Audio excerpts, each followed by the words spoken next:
Good evening. I'd like to call the meeting to order and welcome you to the regular meeting of the Milwaukie Planning Commission. Agendas and additional copies of staff reports are available on the city website at www.milwaukieoregon.gov. You may locate them by navigating to the community calendar where tonight's meeting page is posted. If you have not reviewed the agenda, please do so. It contains important information about the process. The City of Milwaukie respectfully acknowledges that our community is located on the ancestral homeland of the Clackamas people.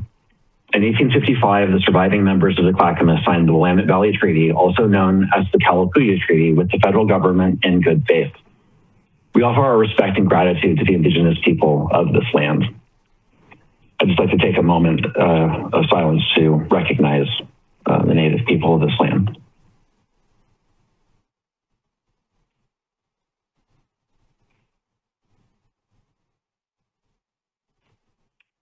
Thank you. Moving on to the approval of the December 9th, 2025 meeting minutes. Does anyone have any corrections to make? No. Then I will entertain a motion to approve the minutes as presented. I'll move to approve the minutes as presented. I'll second. We have a motion. Do we have a second? We have a second. Any further discussion? Okay, all those in favor say aye. Aye. Aye. Any opposed or abstaining? I don't think so. Okay, very good. Passes unanimously. Are there any informational items from staff? Thank you, Chair Edge. I just wanted to let everyone know that the housekeeping code amendment package was adopted at City Council. They voted unanimously to adopt that code package, and so it went into effect right away. I just wanted to point out that there was the one discussion item that we had during that code package regarding stacked cottages. We removed that language from the final adoption package because we were directed by DLCD that we could not prohibit stacked cottages. Cottages by definition are in any configuration, and that would include stacked cottages. So we left it alone, and so we didn't. I just wanted to kind of follow up on that final package covered that as well. But other than that, it's good to go, and moving on. That's all I have. Thank you. Okay, thank you, Sarah. This is an opportunity for the public to comment on items that are not on tonight's agenda. Do we have any members of the public in the audience, Sarah? We do not, no. Not virtually either? No, we do not. Okay. Then we will move along to our hearing item, the Transportation System Plan Adoption and Related Code Amendments.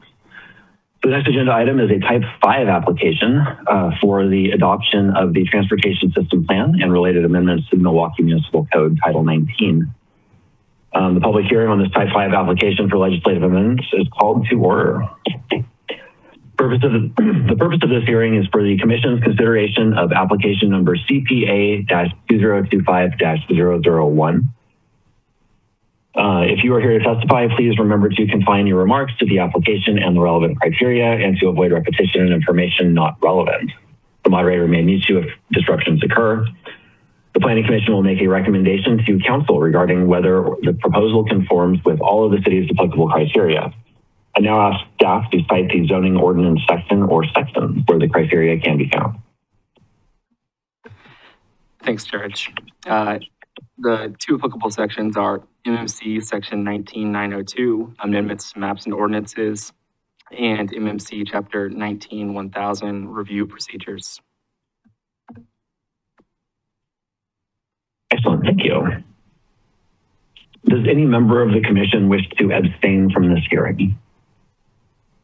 No. Okay. Does any member of the Commission wish to declare an actual or potential conflict of interest? No. Okay, let's proceed to the staff report.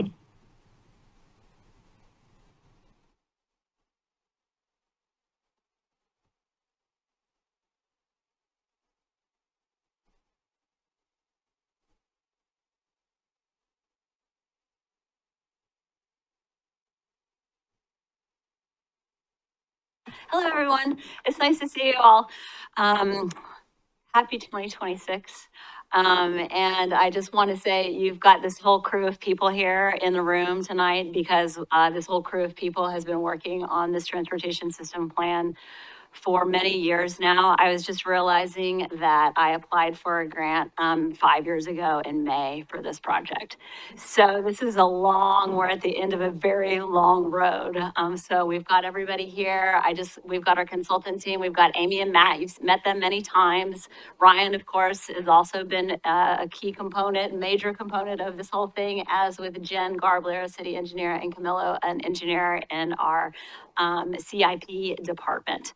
And so this is the team that's kind of been working on everything along with all of you all, because you all have already seen every single thing that's in this plan. This plan is like basically the culmination of all the work that we've done up until this point. There's a few little things that we're going to walk through that we're walking in tonight, but for the majority, it's 100% everything that you have already seen and played a major role in creating. So thank you for your patience through these last couple of years and listening to a lot of technical information and getting us to this point. It's appreciated.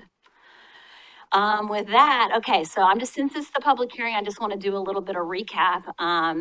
So tonight we're going to go over the community engagement that we had, the framework for the plan, how we expanded our modal classifications beyond just classification for the cars, how we are going to be making our transportation investments, how we'll measure our progress, and then some changes that we need to make in our code in addition to the work that we've done to implement some of the things that we've changed in the TSP. And with that, I'll just kind of give a quick overview of how this whole process worked. And I know you all are familiar with this, but this is just kind of like, since it's the public hearing, I'm trying to just give a little bit of an overview for people who might come in at some point and want to know how this whole thing got adopted and what the process was. So basically what we did with all of the pieces of information that are in the plan, and I think we met with the advisory committee and the technical committee 11 times over the course of this project. And part of that, and then we would meet with you all after we would meet with them. So what we did, we'd do all of the homework, set the framework, the project management team, everybody in this room, and then we would take all of the information that we had gathered, and then we would take it out to the technical committee, and then we would take it out to the advisory committee, and then we would talk to the community about it, and then we would bring it to you all, and then we would bring it to city council. And then we would bring a whole nother package, and we would go through that exact same process every time to kind of make sure that we talked the advisory committee, we got everything from the community, and then ultimately you and city council were the final folks that looked at it. And we did that for every single piece of the plan. And so regarding our TSP advisory committee, this is kind of one of the foundational pieces of this whole project that was really important when we started, and city council actually appointed a 19-member committee to go through this process with us. And so you can see here that we had different representation from all across different types of organizations within the city, and we were really trying to capture people that use the transportation system differently. So folks that drove, we wanted to hear from them, people who took the bus, people who walked, people who've got young kids, people who are biking. So we kind of started with that as our baseline of who we wanted to talk to, and then made sure that we had all these different folks represented. And so also the Planning Commission had a representative on the advisory committee. That was Chair Edge. And we also had a representative from the City Council, and that started off with Councilor Stavenjord and then moved over to Councilor Anderson. And so, like I said, then we can flip to the next one, Vera. And then we also kind of on the technical side, we also needed to be sure that all of our agency partners were involved in the process from the beginning. So we had ODOT and DLCD and Metro Clackamas County, the school district, the fire district, and we also had Portland General Electric. So they were also looking at all of the pieces in the plan to make sure that we were in alignment, what we needed to do from a state perspective, from Metro's perspective. Wanted to hear from the school district about what they thought about what was going on. And so we had the meeting with them first, and then we had the exact same meeting with the advisory committee. So we just kind of rolled through the process to make sure everybody was getting access to the exact same information and got to give feedback on every piece of it. And so we also did a lot of we did a couple of public workshops where folks showed up. We also did online engagement. We did it for the major pieces, the milestones, and then we did online engagement in between the major milestones, and we incorporated that into the feedback for the plan. We also did some focus groups looking to really reach out to underserved populations in the community and incorporated that feedback. And we also met with the Equity Steering Committee several times throughout the project. We also did a lot of tabling at community events to try to get people to come out to our events and try to get people's interest piqued about the TSP. And even if they couldn't attend an event, that they would come and do online. Look at the surveys and provide feedback. We did a whole Engage Milwaukie page that tracked the whole project from beginning to end, and that's where we did our online engagement. We also had a lot of articles in the pilot, and we did a lot of social media posts, and we also went to some NDA meetings. And with that, so I just kind of wanted to give like the big overview of like, we spent a lot of time talking to a lot of people because this plan was so important to have so much of the community's feedback into everything that we were doing. And so that was kind of the foundation for the plan. In addition to that important piece of the plan, we also had this whole other framework. And with that, I'm going to hand it over to Ryan, who sadly is sick this evening. So Yeah. he's here with us though. I'm getting over a cold, so appreciate if I drift into incoherence, if somebody can just, I don't know, say something, that would be helpful. Thank you.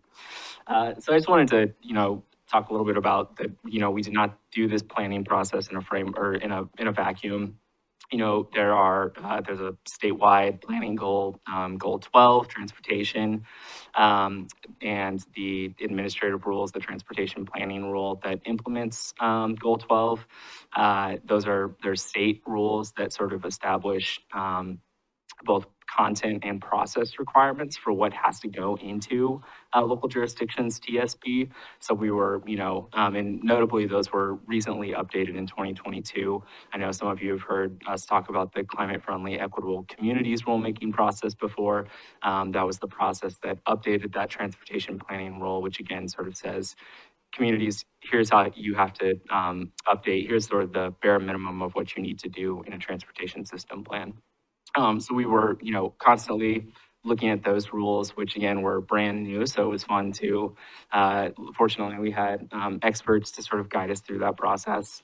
So there's the state level, but then there was also regional requirements.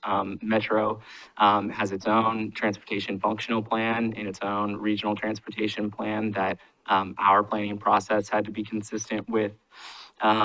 And then, there's neighboring jurisdictions who are also, part of this regional transportation system that we have in the Portland metropolitan area, like Clackamas County, City of Portland, these jurisdictions that while we're not planning for their facilities, we need to make sure that what we're doing in Milwaukie is at least aware of and coordinated with what those jurisdictions are doing. Next slide. So I'm going to talk about a few of, obviously the sort of most fun outcome of a transportation system plan is the list of projects, improvements that the community is interested in doing.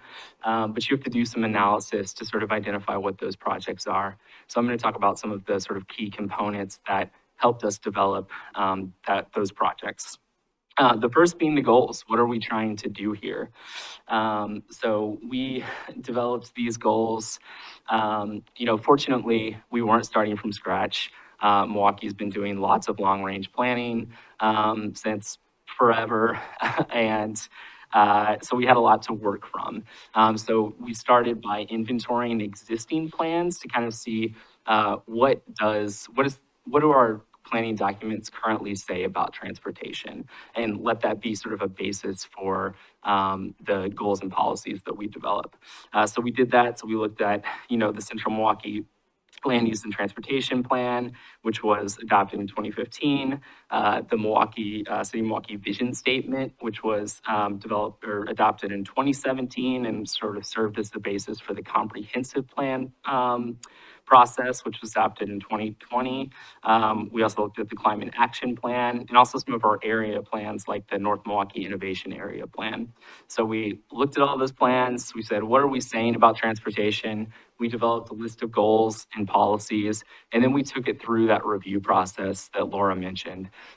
We had the advisory committee and technical committee look at it. We brought it to this body, we brought it to the planning commission, and we held a workshop with the community in this very room to sort of vet those goals and policies to make sure that, you know, this what we've said in the past still holds true today, or where do we need to tweak some of those goals and policies to make sure that they're reflective of the community's aspirations for its transportation system. Next slide, please. So we needed to, we've established the goals.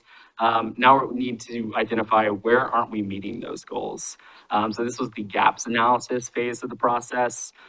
We realized pretty quickly and unsurprisingly, as everybody knows, there's a lot of need in Milwaukie for transportation improvements. So the question really became, where do we focus our attention?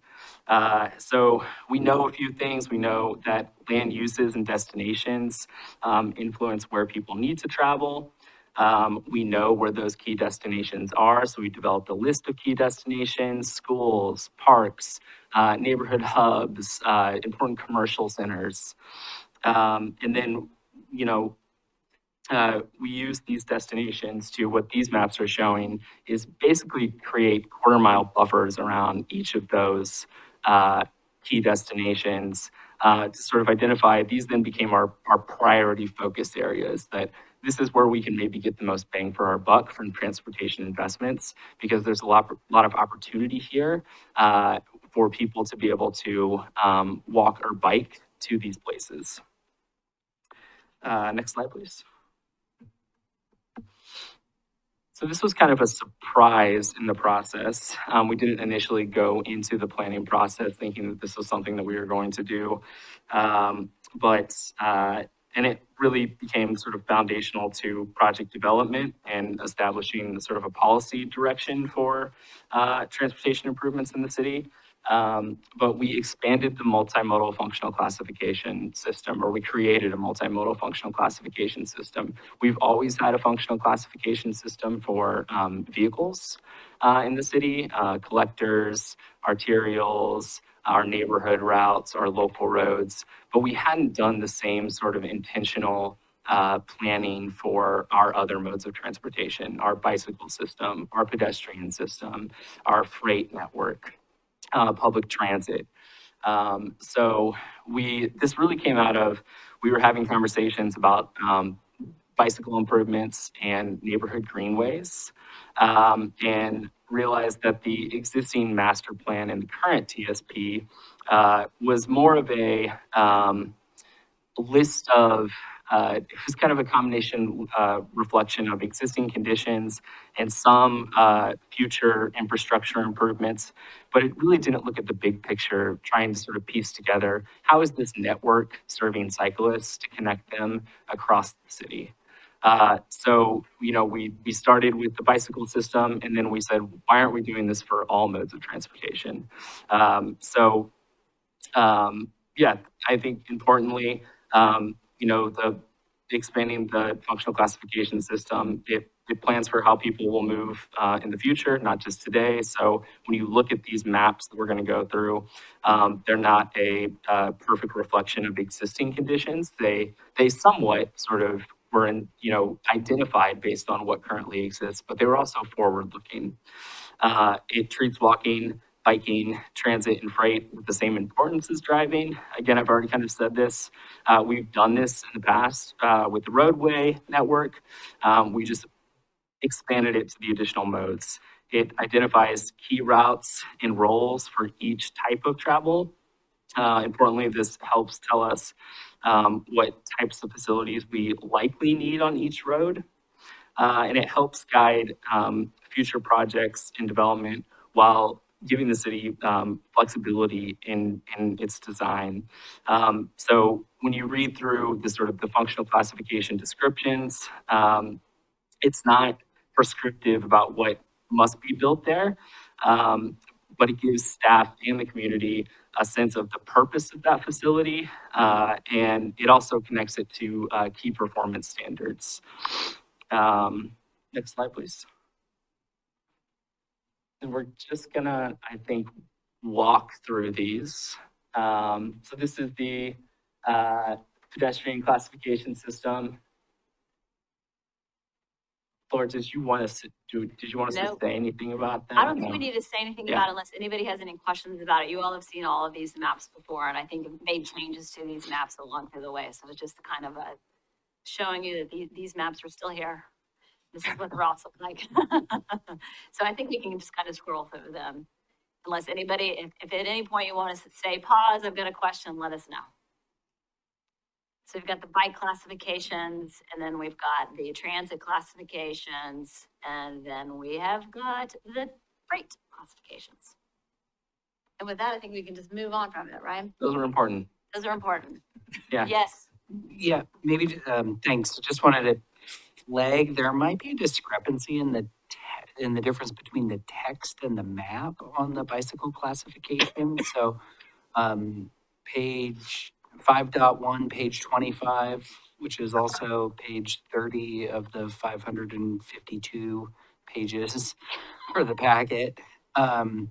City Bikeway, at the third bullet point, the Milwaukie example calls out the 29th Avenue Greenway as a city bikeway, which on the map, which we've been talking about, I think all along, is a major city bikeway. So I just wanted to point out Okay, thank you. the text to map discrepancy. Okay, thank you for catching that. Ryan and I are like, we need somebody else to read this because we're bleary eyed. I mean, after 552 pages, Yes. I don't know why you wouldn't be tired. And I think we did a lot of tweaking of the map itself, and maybe didn't always go back and update the description as well. I'd say pretty static. Thanks for catching that. Yeah, I would just add that I also noticed a couple minor things that were a little funky on 37th, but then when we got the comments from Metro, I noticed they had noted the exact same thing that I noticed, which was just something, didn't seem like it was classified consistently, but they pointed out the exact same issue, between Harmony and Monroe and 37th, so Okay. I think, I fully understand how that, when you make the tweaks back and forth. There was a public comment that came from Metro where they had outlined a couple specific issues they thought. Those specific issues actually weren't something that we needed to change. That is what they are actually taking and changing in their RTP. So they basically made notes throughout the process so that they could include the changes in their own RTP in 2028.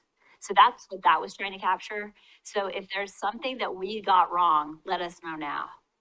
I'll take a look at it again just to make sure. Okay, and then send us an email or something. Absolutely. Okay, Yeah. perfect. Thank you.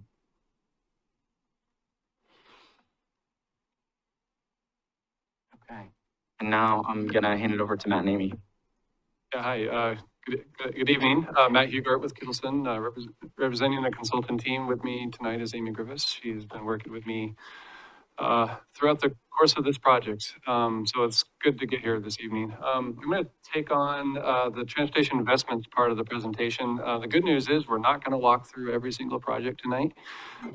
We've got maps and we're ready to dive in and look at those maps for each of our modes. But I'll just kind of keep this at the highest level at this point. I thought we'd throw out some little statistics just to kind of show you where we landed when it came to the mix of projects. So the pie chart on the left is kind of showing that, from a modal perspective, the green represents, pedestrian projects. So the vast majority of the projects that we came up with are focused on the pedestrian scale. The blue is the bicycle projects, so about 15%, and the remaining projects fall into that roadway and intersection. And then the other modes are pretty small, so they wouldn't show up on the pie chart. But the vast majority of this plan is definitely rooted in bicycle and pedestrian type of projects. And more so when you look at the financially constrained projects. So what do we mean by financially constrained? Well, those are the projects that the city feels they have the money to pay for within known funding sources. So again, the vast majority of the investment from a planning perspective is going to go into those multimodal projects. The projects on the right-hand side of the screen just kind of break down, once you get past those financially constrained projects, where do the rest of the projects fit within the aspirational or the unconstrained list.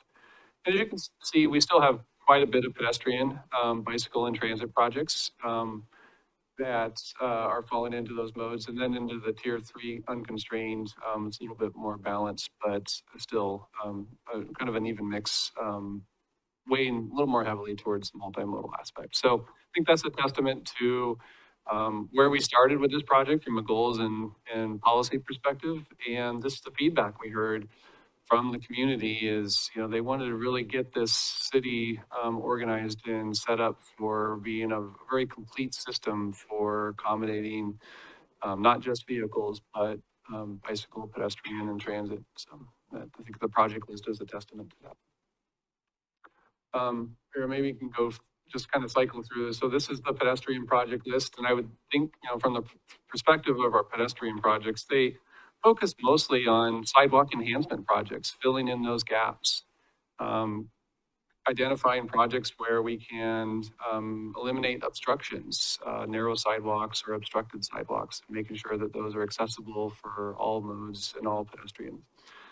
The next map will be your bicycle projects, and those focus mainly on ways to improve bicycle travel through bicycle lanes, enhancing the bicycle environment where we already have bicycle lanes, shared roadways, shared roadway markings, and other lane striping and on-street pathways to keep the bicycle network kind of one of the top networks in the metro community. The next slide is on roadway and intersections. So we spent a lot of time talking about the multimodal, but we didn't ignore the motoring component of the city, because it's still very important for people to get around and for businesses and freight to access those businesses. So there's quite a number of projects here focusing on roadway safety, intersection capacity enhancements. There's also quite a bit of projects on here.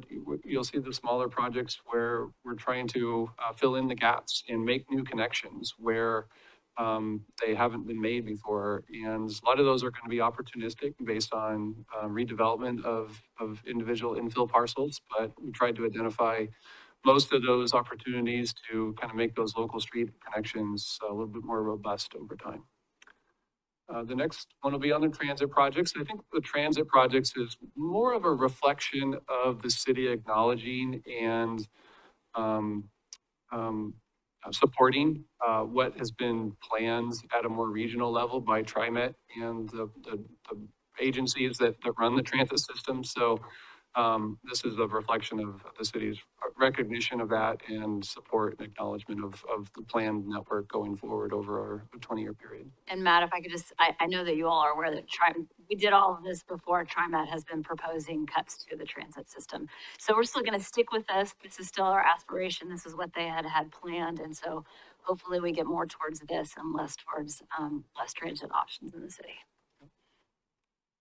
And then lastly is freight projects. So focusing on some, geometric and radius enhancements where it benefits the movement of large trucks and freight, wayfinding and surface upgrades. A lot of that was not new to this planning process. A lot of it was carried projects over from previous planning efforts and just acknowledging and supporting those going forward. The last slide I'll have before I turn it back over to Ryan is this requirement under the CFEC rules to identify new performance standards that move away from vehicle-based performance. So in this process, the city chose to use the bicycle level of traffic stress and the pedestrian level of traffic stress performance standards. So as part of that, Metro and the state also require that communities figure out ways to measure their progress over time. So we came up with what we call the system completeness way of measuring the progress towards this, improving the pedestrian and bicycle level of traffic stress.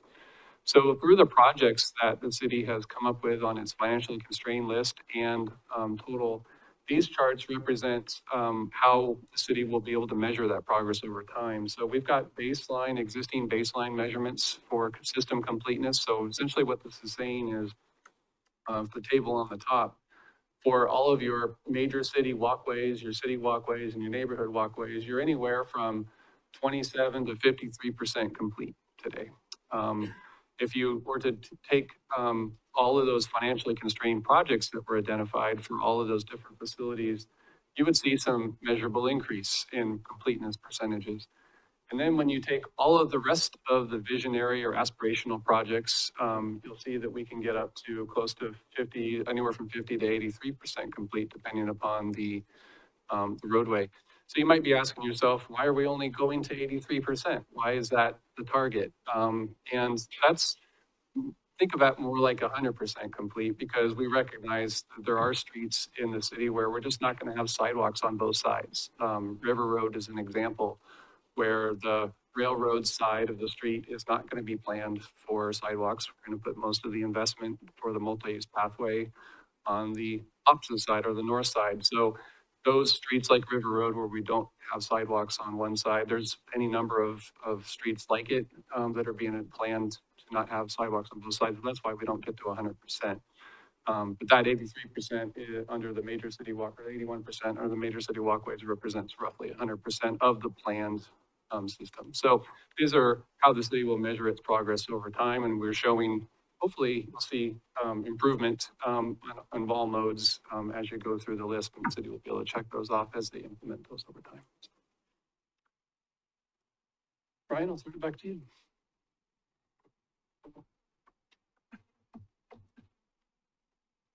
So in addition to adopting the new policy document itself, this package before you today, CPA 25-001, also includes a set of zoning amendments that are intended to implement the TSP when development or redevelopment occurs. So a lot of those are about state and regional compliance. I mentioned upfront that the transportation planning rule and Metro's transportation functional plan sort of establish these requirements that local jurisdictions have to follow. A lot of those are about transportation system plans itself, but some of them are about zoning codes, land use. There's long been an acknowledgement in the state and region that land use is tied to transportation and vice versa. So basically, to summarize the zoning amendments, it's, compliance based changes, and it's also adding things like those performance standards that Matt just mentioned into the zoning code. And then also there are a lot of references to the TSP in the zoning code. And so just updating those references to make sure that when, staff, developers are, or their engineers have to go look at the TSP, that our code is pointing them to the right direction, the right figures. Next slide, please. I think Laura also mentioned that we did, most of this, the vast majority of this you've already seen before. But this is a sort of a never-ending process. We're still tweaking. And so there are a couple of changes that didn't make it in time for the packet to go out that we just wanted to point to for you all. So one is adding some new language to Chapter 7 of the TSP policy document into the transportation options planning section. We were corresponding a little bit back and forth with some folks at Metro, and they just wanted to make sure that our plan included sort of a more robust list of all the transportation options, programming services that exist in Milwaukie. So we appreciated them pointing those out. So you'll see that on the next slide here. And then the second is just two additional projects that we wanted to add to the list while we have not yet adopted this plan. So we'll look at those in just a second as well. So next slide, please. So here's that language from Metro. Again, it's just pointing out some additional programs and services, including the bike bus at Ardenwald Elementary that should be highlighted in the TSP. Any questions about this language? Why don't you take it in for a second?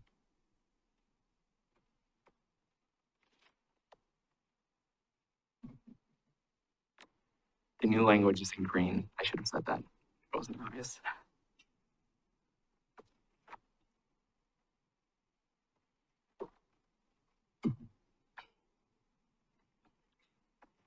Seeing head nods, yep. Okay, next slide, please. And then two additional projects. So P126 and R33 has not formally been assigned numbers, but I kind of plugged in what they will likely be. So this is just off of Linwood.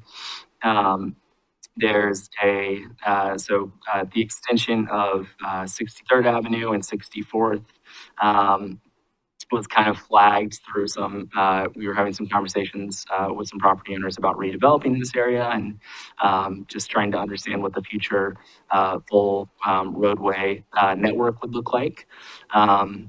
And so the R31 and R32 made it into this recent draft, but through some additional conversations, looking at sort of that east-west connection, R33 is not in the packet before you. Neither is P126, which would be like a pedestrian bicycle pathway connection. Any questions about those? No? Going once? Okay, next slide, please. Okay, Laura? Is this you? I guess so, sure, why not? Okay. So your options tonight, I guess we should have put up the options slide, but I don't think we did. So tonight you basically were asking for a recommendation to City Council to adopt the TSP, or of course you can make any suggested changes and then we can move those forward, or we could continue the hearing as necessary if you all want to talk about anything about it, more about it before we take it to City Council. So we've got placeholders if we need another hearing, but we'd be happy to move on to City Council. That's it. All right, thank you, Laura. Thank you, Ryan. Are there any clarifying questions for staff from the commission? Just one question from me on those Linwood projects. Are they going to be on which tier are they? Or are they just being added to the list? Are they already going to be developed and so they don't really matter? They would be added as tier 3. So onto the unconstrained list. Okay. Yeah. Thanks. It'll be helpful if we have those when those projects redevelop so that we can say, hey, we've got this project in the TSP, so we'd be sure that those options don't get closed off. So we could say, we're going to need you to put in a bike head path here. So because there's the potential for those places to get redeveloped. Okay, thanks. I'm curious at this time if you're able to divulge any more information that you know about that development. Are you talking about those parcels that are between the two existing roads? Is that the redevelopment you're talking about? The parcel between, I was not the planner who was having the conversation. Okay. So I'm not filled in on all of the details. And yeah, I feel like I would just be speculating. Understood. Genuinely curious about the large farm property that abuts one of them, so. It is not the large You're not talking property about that. outside We're of city talking about- limits. Okay. Yeah, it's not that one. Thank you. It is outside city limits, the large farm property. I know. Yeah, we're also curious. We're also curious, yes. All right. had a clarifying question around kind of the measuring the system section is, which I really appreciate. I think it's really helpful to kind of understand like, where are we trying to go, and what does a perfect world look like? We're very far from perfect worlds these days.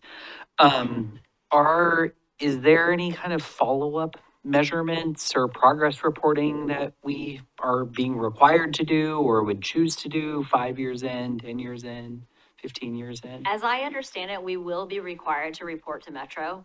I don't think that they've established what that's gonna look like yet, because we're kind of the first people out of the gate, but we are gonna be required to report back to Metro, because then Metro has to report back to the state. Okay, Yep. great.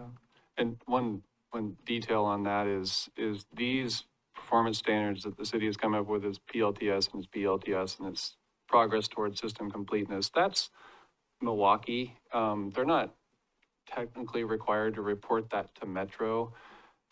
There are a whole nother set of performance measures that Metro has adopted for Metro, all of Metro in itself. And they go into extreme details on access to transit, the completeness of the overall system, and Milwaukie being sort of a small microcosm of the larger metropolitan area.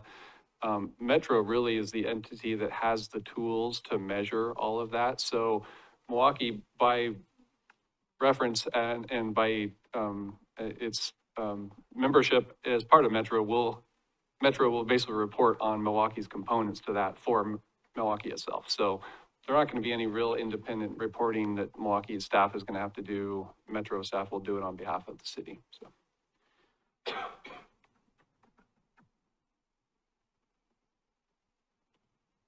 Any other questions, clarifying questions for staff from the commission? Okay, thank you. Have we received any correspondence on this matter other than those items included in the meeting? Just the one letter from Metro staff that was sent out today to the commissioners. But that's the only public comment that we've received. Have all the commissioners had the opportunity to read the letter from Metro?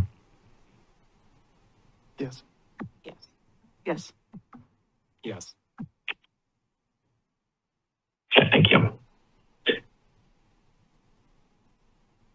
Do we have anyone who wishes to testify on the application?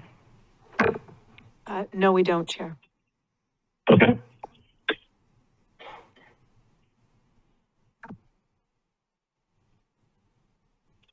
So I will close the public testimony portion of this hearing.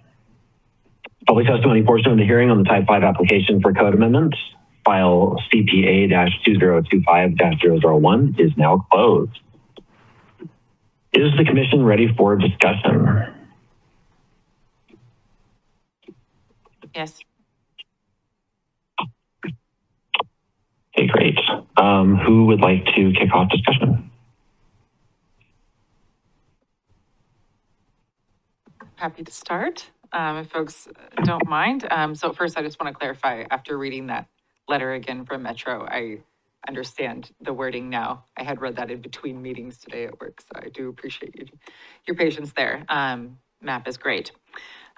First of all, I just really wanted to acknowledge the hard work of the project management team at the city, the technical committee, the advisory committee, as well as at Kittleson. I really appreciate your support and your patience in helping explain everything to us. It's really much appreciated, and it shows in the hard work that you've done. You've really demonstrated some amazing comprehension here that is going to be very valuable for us for a long time. A few other things I just wanted to note. I really appreciate this multi-year public process that's been incredibly robust. The amount of input you've gotten from folks. I appreciate that within the kind of attachments, you have literally the red lines of comments that were from people and how those were addressed. Everything is completely transparent and open. There's no question as to how you got to where you are. And that is incredibly important. I think very, very valuable and something to be really proud of. I appreciate the process of goals and vision, then you prioritize, and then how do you monetize, really thinking about those different steps. This does not, give us every step of the monetization. That's a big process but it helps lay out the goals. And in order to acquire monetization on many different levels, you have to show this sort of background, generally for grants, to show that you've put enough thought into it. So this lays the groundwork to apply for a lot of different types of grants, which I think is really valuable. I appreciate the targeted outreach that occurred to the underserved populations. I think in many ways they have unique transit and transportation concerns that are really specific to how they use transportation modes and the ones that are available to them. So I think that was really wonderful to see that. The maps were very clear. I really like the color choice. I'm really picky about like GIS maps and color choice, and I never felt that I couldn't read anything. And I really appreciate this holistic approach between access, health, environment, economy. I really feel like you can't have any one of those, overrepresented. We really need a balance. You can't have a vibrant community that's healthy if you squash economy. So you have to have them all. It's very holistic. I love the street zones. I love that concept and thinking about the different, I strongly support separated paths for different types of travel. I live in the Linwood neighborhood, and having seen what's happened to Linwood and the night and day safety feeling I'm pushing a stroller on Linwood. You can do that now. I'm really excited to see what's happening on Monroe. And I feel like this move towards understanding, that livable streets design is incredibly important to me. So I appreciated that emphasis. A couple more things. So then, for funding, I really appreciated the strong scoring for key priority areas where incidents have occurred. I really appreciated seeing that strong emphasis on where there had been, injury to people. Yeah, I know that sounds kind of basic, but honestly, it's, there's some areas that have really bothered me over the years, and I've slowly seen them get better, particularly at Linwood and Monroe, which is great. I wanted to note table 7-4, I didn't see like a connection in the text to it. I know that you reference the table to it. It's the the ones that are going to be difficult to fund. I think that's what it was phrased as, like the ones with more difficult funding. It's not that you don't, it talks about that table is going to be on the next page, but there isn't an actual like italicized reference to table 7-4 in the page before it. That's just a little thing for me because I'm always looking for the table reference. Thank you. I wanted to mention, I really, really appreciate seeing railroad. I know I've said this before, and I know this is why I'm not going into detail on any of the individual projects at all, because we have talked about those at length, but I just want to emphasize seeing railroad at the top is really important to me of that list for the ones that are hard to fund. I know it will be, but it is, I hope to see that one happen in my lifetime. And on page 113, I just randomly noted the page number for this one, so there you go. I really appreciate the acknowledgement of the varied partnerships and partners that are available. I think there's a lot of great programs that the city can benefit from, and like capitalizing on that, like the safe routes for school, finding ways that you can capitalize on existing programs to try to limit cost, and just, you might as well triple, quadruple dip on some things. And then I appreciated the inclusiveness of the historical and cultural context within the community profile. That was just really beautiful to see. I have goals, from the historical perspective to help us better understand some of the history that's been lost, particularly in those underrepresented groups. And I really just appreciated that section. The historical and cultural context was very well written. And if I can just add to that, Vice Chair Graytrick, is that we pulled that in from the comprehensive plan. So I have to give credit to those folks that they wrote that background. The comprehensive plan team did that, and we pulled it straight in. Yeah, they did a wonderful job. Yeah, they did a really great. That's nice. Thank you for that. Yeah. All right. I know that there's a lot of content here, and I really appreciate just all of the transparency on providing the content. It's a lot of pages. People can take from it what they want to. Obviously, not everyone's going to want to have the time to read all of that, but I appreciate having it all available. So overall, I feel like you know, if we stay this path and we keep the goals at the top and we keep that guiding ethos, as long as, you know, it keeps outside pressures from trying to change the path. It takes away the question or the unclearness on what should we do next. You know, you have this path, so just staying on the path. So with that, you know, I'm very, you know, minor, tiny little thing, everything was just so well laid out. So I am, you know, not to jump the gun, but I am actually very, very comfortable recommending approval and moving forward to the city council. So it's my long-winded way of saying, wonderful job. Thank you to all of you very much. I know you've put a lot into this, and thank you to everyone here for taking the time to reflect on this as a team. So thank you. Thank you, Vice Chair.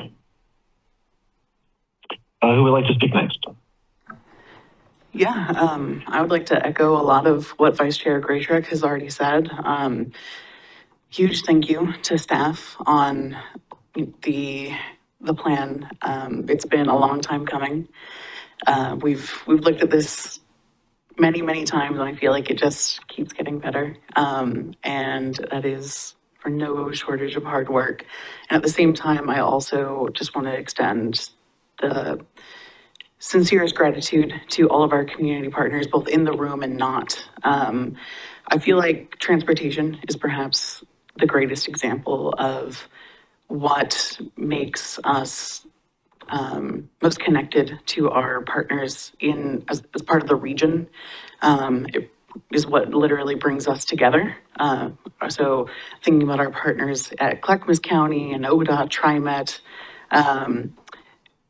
it really speaks to the strength of this project specifically as a work of community engagement.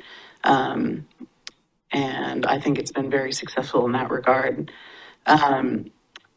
Transportation is something that's really important to me personally, specifically with a public health background, understanding the role that it plays as a determinant of health, and the barrier it's been to the people that I serve personally. So the work that's gone into this and seeing how our community is going to benefit and become more mobile is very uplifting to me. And seeing the list of works that are prioritized for our pedestrian projects, you know, even those ones that are within the immediate budget are incredibly uplifting as well. You know, thinking about just small improvements to our streetscape, knowing from my own research and work with those that access transit, the most vulnerable users of transit, families, especially the disabled. The hardest part is the final mile, is getting from the stop to home, and simple improvements to surface connecting the transportation stop to the front door can make such a world of difference. So seeing those little improvements, I think will have a huge impact on the most vulnerable people who rely on these services. So I am hugely looking forward to every step that we take, taking these projects off one by one. It'll be a long road, but I am also in favor of moving forward with approval with the plan. I think that, again, just to reiterate, the community engagement is what has really sold me on this project time and time again. I see my community reflected in this project, and clearly that informed the goals, which has produced a line of projects that I think will serve our community for years and years to come. So, thank you. Thank you, Commissioner Bennett. Who would like to speak next?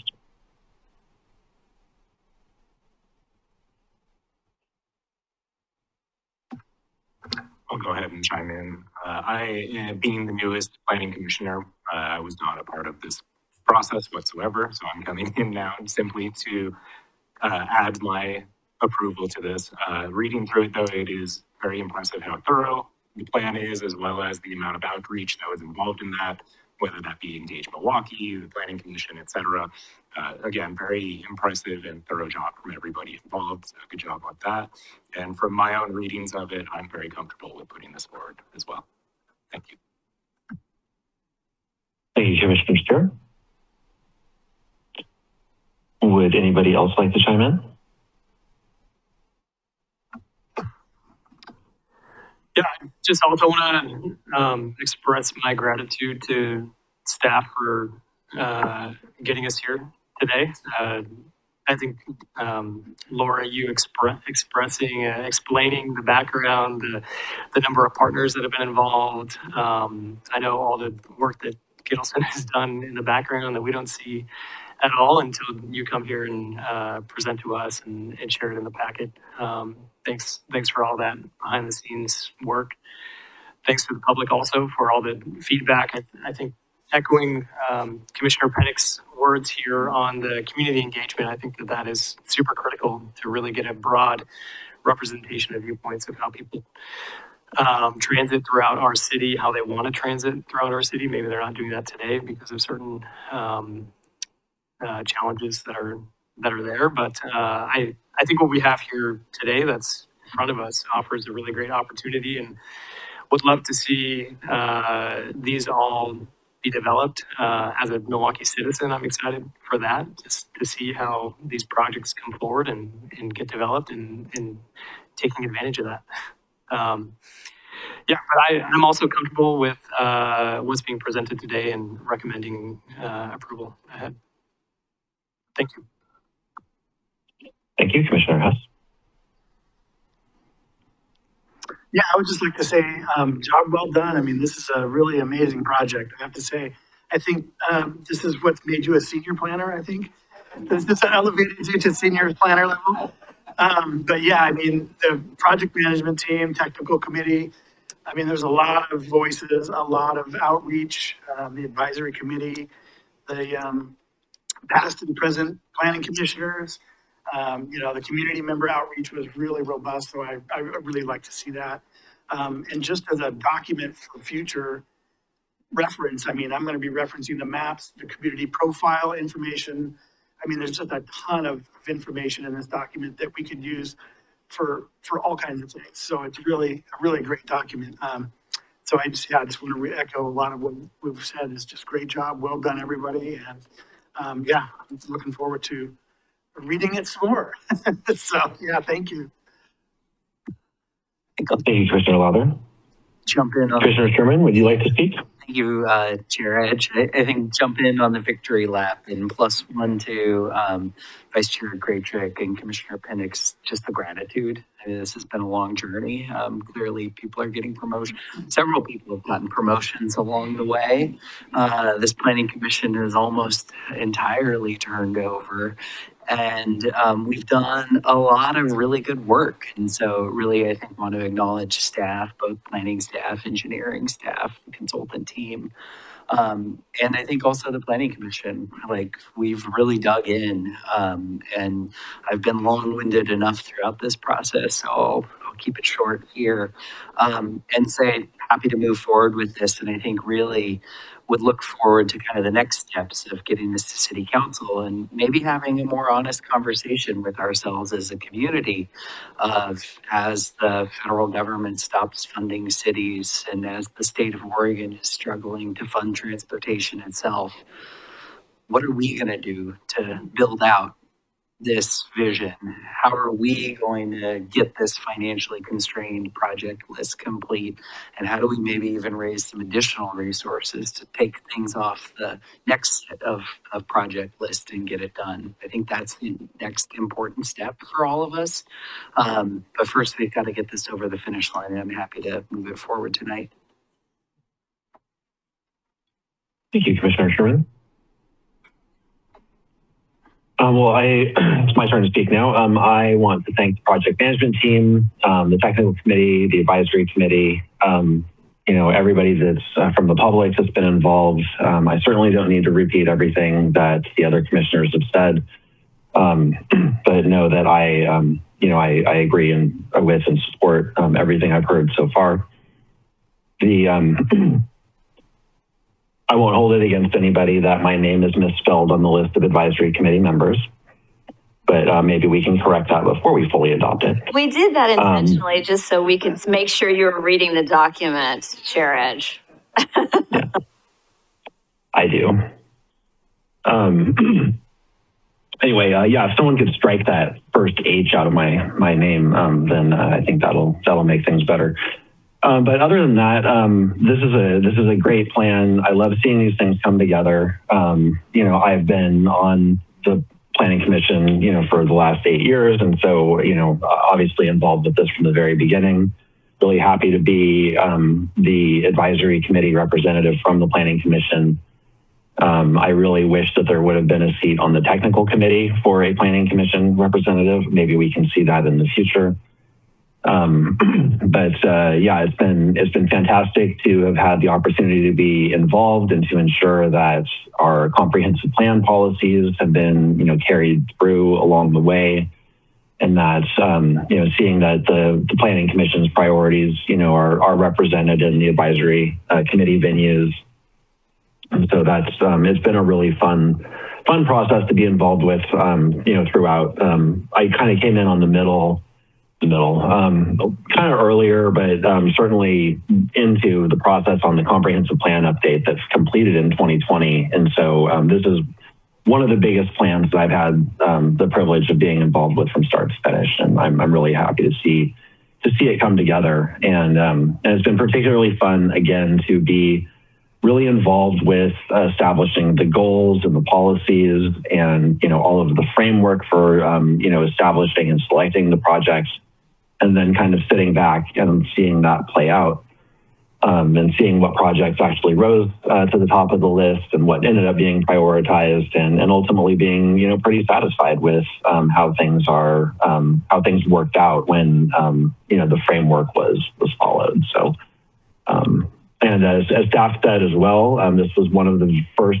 transportation system plans, I think the first in the region, at least, that had to comply with the new transportation system planning rules at the state level.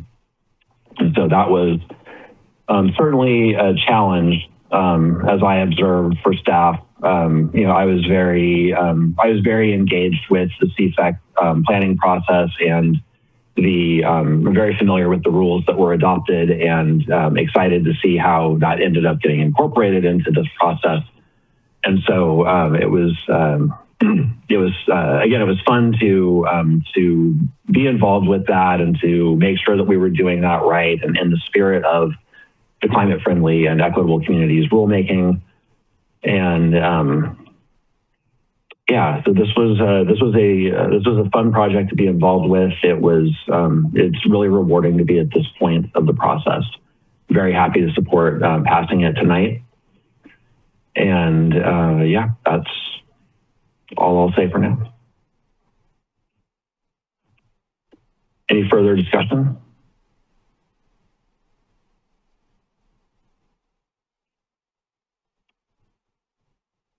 I will entertain a motion. I had to write this down. So, motion to recommend that the City Council approve the application to repeal and replace the current TSP with the new TSP, make the necessary adjustments to the Milwaukie Comprehensive Plan to reflect that replacement, and amend the Milwaukie Municipal Code to implement the TSP. I'll second. We've got a motion, and now we have a second. Is there any further discussion on the motion? Okay, I will ask staff to roll call the vote, please. Okay. Commissioner Steer. Aye. Commissioner Sherman. As I said earlier, thank you very much to staff and everyone who has worked on this. I'm happy to vote aye. Commissioner Pennick. As someone who walked here and takes the bus to work, I will say aye. Commissioner Lowther. Aye. Commissioner Hess. Aye. Vice Chair Graytrick. Aye. Chair Edge. Aye. Motion carries unanimously. Thank you, Vera. Application CPA-2025-001 is approved. This decision is a recommendation to the City Council, which will make the final decision after a public hearing. Please see planning staff for details concerning the City Council hearing date and process.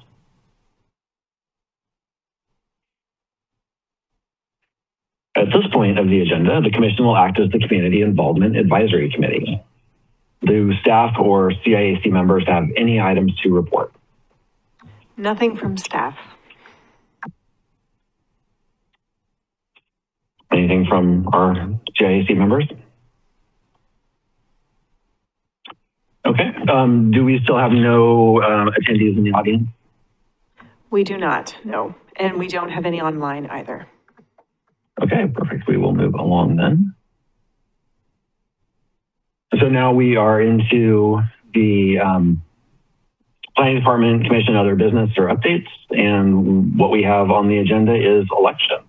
So this is officer elections for the Commission. Right now, your officers are, I am the chair, and Vice Chair Graytrick is our Vice Chair. The bylaws define the roles of the officers, but ultimately, what it amounts to is that the chair and vice chair have a PC, planning commission prep meeting with staff just to make sure that we understand, the procedure that we need to follow and all of that to carry us legally through our public hearings and and conform to, state law for public meeting procedures. And then and make sure that we have any questions about any issues or anything about that ironed out before, in advance of the meeting so that we can help guide, or the officers can help guide the rest of the commission through, the meetings and any hearing items and deliberations. So, and then as you've probably observed by this point, I know a lot of you are very new, but the chair actually runs the meeting, and then the vice chair is available to run the meeting in the chair's absence. So that's basically what is expected of you as an officer. And so what we do is every year, the first meeting, usually at the first meeting of the year, we will have our officer election. And so you're generally expected to serve out, the 1 year commitment and in the officer role, although obviously these are volunteer roles. So if something comes up and you need to, step down, then we can have an election mid-year to fill that vacancy. So don't feel like you are absolutely 100% committed, but we do want you to fill out your whole year commitment if possible. So for the last year, I've been the chair, and again, Vice Chair Graytrick has been serving as vice chair and has had the opportunity to run meetings and be familiar with the process and the procedure and the preparation work.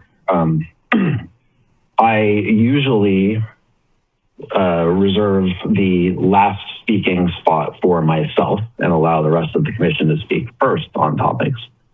But I'm going to speak first about this one because it's very relevant for who actually will be making themselves available for nominations. As I mentioned earlier, I am in my 8th year as planning commissioner on this body, and so I will be term limited when we have turnover, mid-year.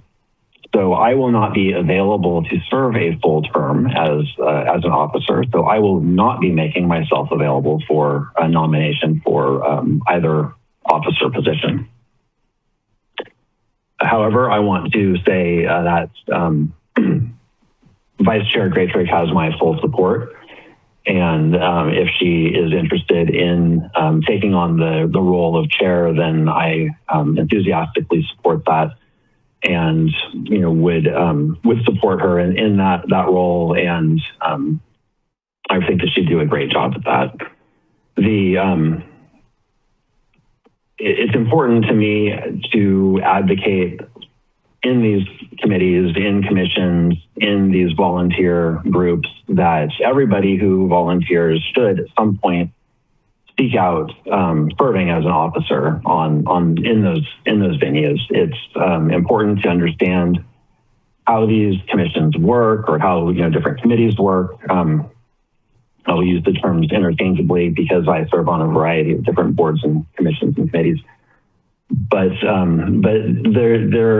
the same across all of them as far as I'm concerned, which is that it's really important for members to serve in different officer positions to understand the business of running that volunteer committee or commission, and to understand what it takes to put together a meeting and to move the meeting forward, and to support the rest of your volunteer corps in certainly in this venue in following state law and following the bylaws, the city's laws, to make sure that we're doing everything the way that we're supposed to be doing things, to include the public, and provide all the opportunities for public comment, and really making sure that the city is following its own rules when it comes down to it, to when we are approving applications or adopting new code.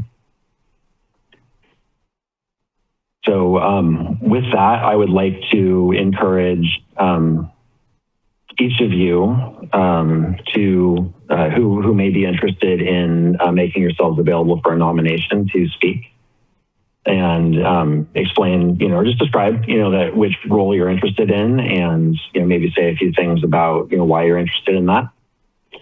And I'll just like to give everybody the opportunity to speak that's interested. I'll just put that out there. I am interested. Thank you very much, Chair Edge, for your kind words and for all of your support and willingness to communicate any questions, that I've had this whole time that I've been on the commission. I've really appreciated that. I am interested this next year as serving as chair. I believe that being in part of this group has been really wonderful for me. I feel I've been able to grow in my public speaking. I've been able to grow in my ability to communicate with folks from various, disciplines and backgrounds. And it is important to me to find an opportunity to be involved and to, continue to support and serve my community. I think it's a good opportunity to do that. I completely agree with Chair Edge that it's important for everyone involved to kind of serve their time and to have their, their time in different roles. And I'm comfortable with and, confident that this is a good time for me. I've, looked, strongly at all of the commitments I have, professionally and personally. And I feel that this really is a good time for me to be able to make the commitment. So I am very interested in doing so. And I implore folks to, ask me if you have any specific questions. I'm more than happy to talk about any questions you might have about, my background or my approach, or if you have anything you want to talk about there. But I'm very interested in taking on that role. So I'll leave it up if there's anyone else who is interested. And I did want to ask one point of clarification. Does one need to be, have someone nominate them to start the discussion here? I don't think so. Okay. I don't think so. I think this is a matter of convention. I think that we've relied on nominations from other commission members to populate the slate that is up for being voted on. Well, though not a requirement, I would like to also throw it out there that I have had conversation with Commissioner Pennick, and I would be very interested in seeing Commissioner Pennick as vice chair. So that is, I think, a combination of personalities and ideas that could be really valuable. I did run that by Commissioner Pennick first to make sure that it was a commitment that, they were willing to make. And that's really important because it is, it is a commitment. So I did want to extend that. I believe that would be a wonderful combination for the commission. Thank you, Vice Chair.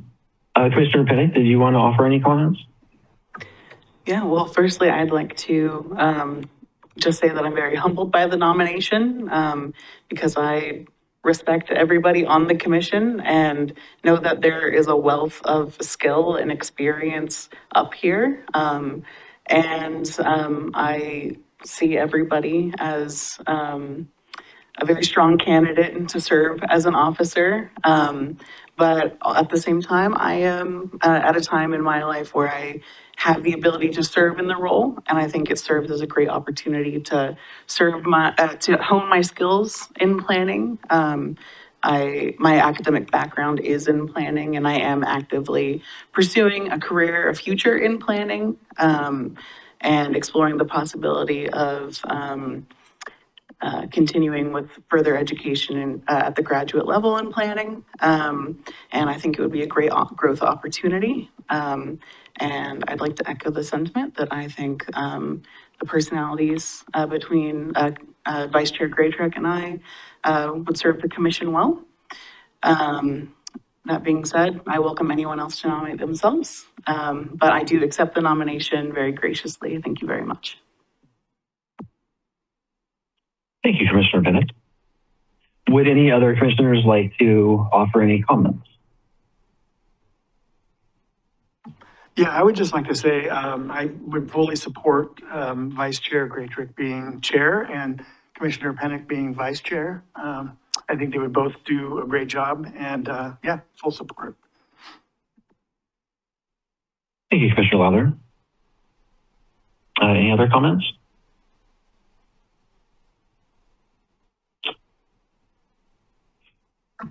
No, it sounds like we might have a slate.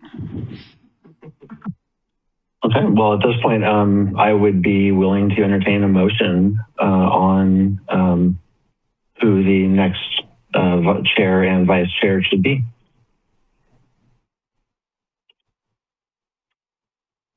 Might be inappropriate for one of them to nominate, to move that themselves. So I'll move that for Commissioner Graytrick to move in as chair and Commissioner Pennick to move in as vice chair for the next year. Thank you, Commissioner Sherman. I have a motion. Do we have a second? Should I second? I'll second for myself and Commissioner Graytrick. Thank you, Commissioner Pennick. Yeah, we have a second. Is there any further discussion before we vote? Okay, great. Could I ask staff for a roll call vote, please? Okay. Commissioner Steer? Aye. Commissioner Sherman? I'm also happy to vote aye, but also wanted to say thank you to Chair Edge for your service, as well as I think some of your own mentorship over the years as the two longest standing members of this commission. I've learned a lot from you and look forward to the next 6 or 7 months working together with you, and thanks for your service. Appreciate it. Happy to vote aye. Commissioner Pennick for the moment.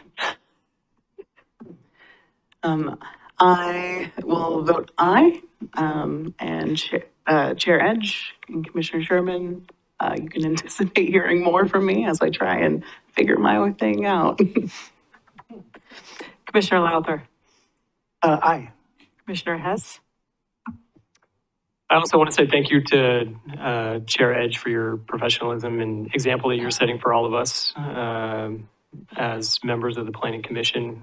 Really appreciate coming in as a new member in early last year and really trying to figure out how to actually act up here on the dais and how to present myself and explain my questions, and still figure that out today. But I'm happy also, I guess I'll also say thank you, Vice Chair, as well, for your example that you're setting, and very happy to support you and Commissioner Pennick into these new roles. So I vote aye. Vice Chair Graytrick? First of all, thank you all for very kind words and for your support, and I vote aye. And finally, Chair Edge. I will vote aye. Great. Motion carries. Passes unanimously. Congratulations to our new chair and vice chair. Commissioners Graytrick and Pennick. So congratulations and thank you, everybody. Thank you for the kind words. I do appreciate it. You know, I do take these roles, you know, really seriously, and certainly with the Planning Commission, this is a very official body, and we have a lot of procedure and law that we have to follow and comply with, and so I do absolutely want to make, you know, I just want to make sure that we're doing what we're supposed to be doing, and you know, giving everybody the right opportunities to participate in these public processes. So thank you for recognizing that and expressing your gratitude. So our next meeting will be chaired by our new chair or vice chair, depending on who's available. But I think that we now are at the point, oh, actually I should ask, are there any other items for discussion following the election? Nope. Okay, great. Then I guess we're at the forecast. Okay, we will not have a meeting on February 10th. We don't have any items for that, so you get the night off. February 24th, we have 2 items. We do have a public hearing for a conditional use on International Way in the business industrial zone. It's an athletic facility, and those are permitted as a conditional use. And then we will have a work session on our next package of code amendments. This one will be a little more interesting than the housekeeping.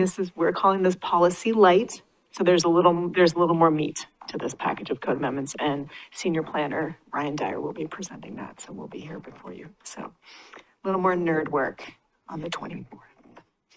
Thank you. Excellent. Thank you. Looking forward to that. We were already so excited about the housekeeping, though. How can it get more exciting? Well, it's a work session, so, you know, it's, yeah, I love the free form of the work sessions, being able to get into things. And we've missed some opportunities on some recent code amendment packages that kind of went straight through the hearings. So it's nice to get another work session. At this point, I will entertain a motion to adjourn. I will move to adjourn. Motion to adjourn. Do we have a second? I will second. We have a second. Is there any further discussion on the motion? Okay, all those in favor say aye. Aye. Aye. Aye. Looks like we're unanimous. We are adjourned. Have a good night, everybody. Thank you. Thank you. Good night. Good job.